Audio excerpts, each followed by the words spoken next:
Hey guys, welcome back. If you're watching this video, you should be an IT guy who is new to insurance domain, or you should be a student who is learning insurance related stuff.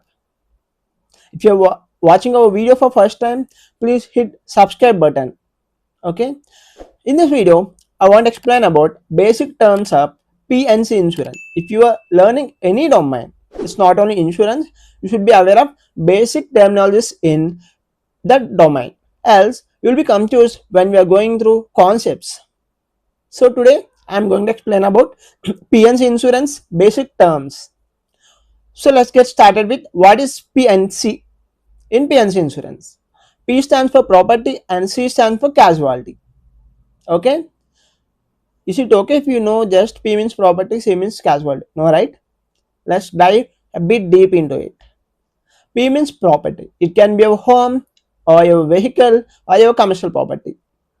When damage occurs to your property, P&C covers it, which we also call as first party loss. C stands for casualty. If we injured someone or if we damaged other property and our actions are reason for that, then it's our legal responsibility, right?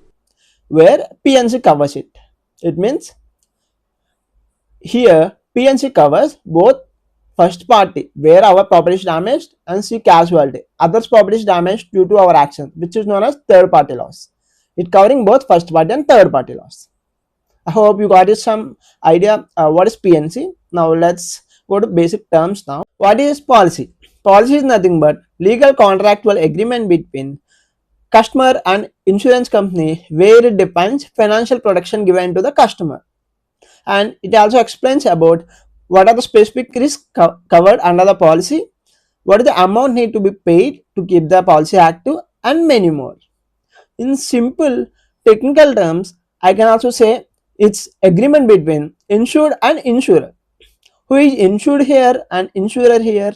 Insurer is a insurance company who is providing financial protection to insured or customer.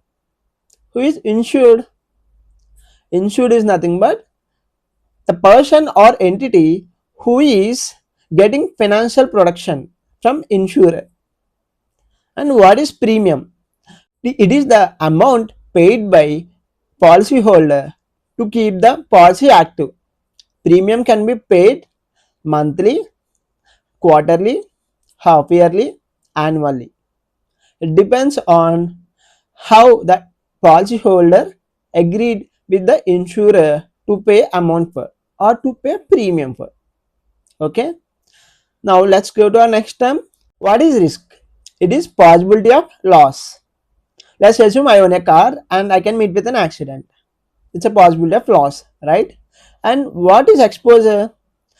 If you are subjected to risk, then it's exposure.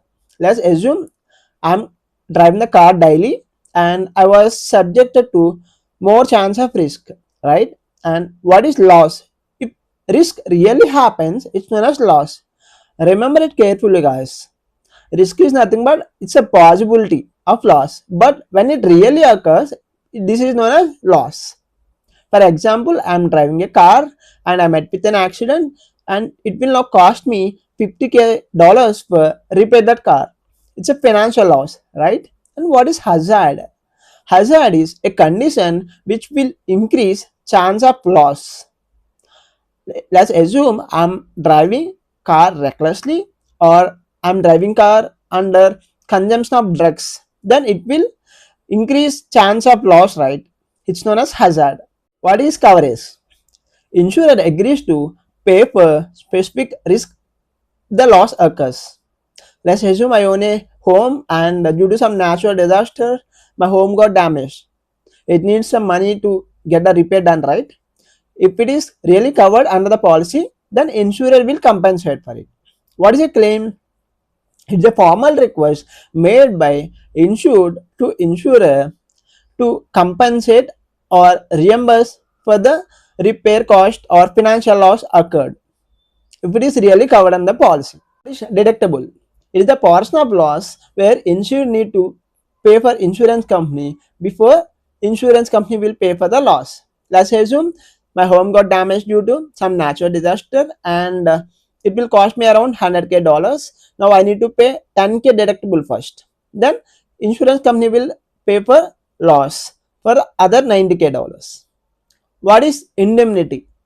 Indemnity is nothing but restoring insured financial position as same as before the loss occurred.